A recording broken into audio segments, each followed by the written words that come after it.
planning a competition of this magnitude, which had never been hosted before, especially in the city of Jos, Plateau State, Nigeria, wouldn't come without its attendant challenges. It was new. It was new to a lot of schools, and the students had not experienced these kind of things before.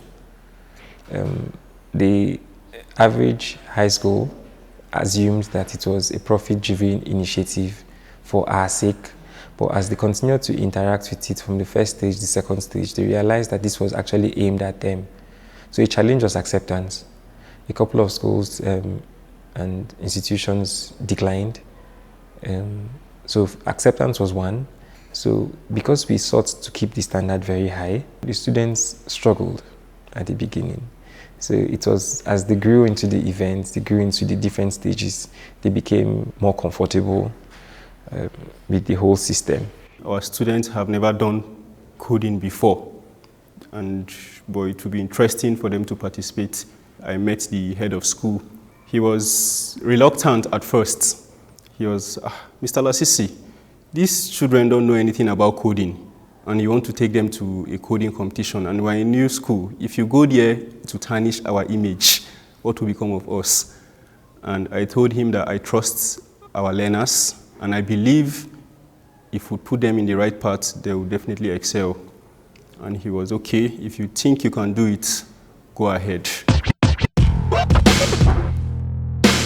Due to the variation in the students' programming knowledge levels, ranging from total beginners to those with limited understanding, a unique challenge arose in the form of potential unfairness during the competition.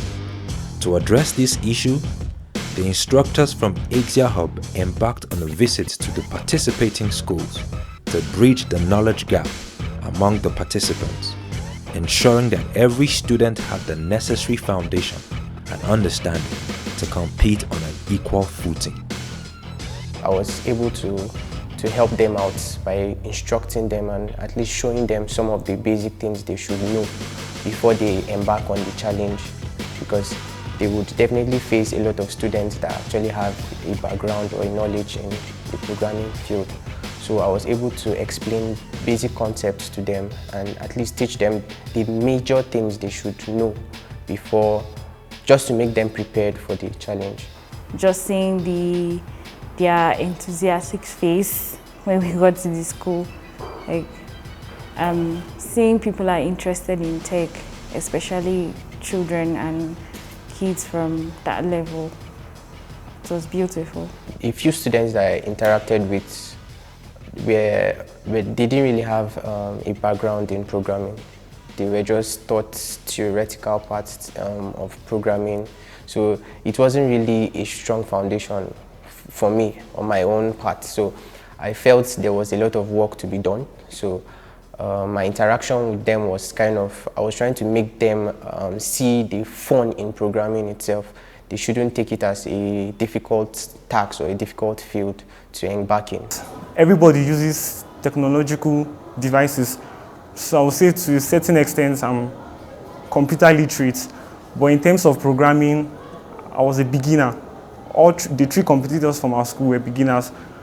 So before the competition, we knew nothing about programming, but after the competition, we had knowledge about programming and we love to continue and acquire it as a skill.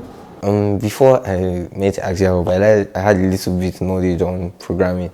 Like sometimes during holiday, my dad can just go and dump me at N-Hub to go and learn what I want to learn, and then come back home as far as I'm doing something useful with my life. So I had a little bit prior knowledge about programming, but I never had anything about Python. It was just mainly HTML, CSS, JavaScript, basic front-end programming.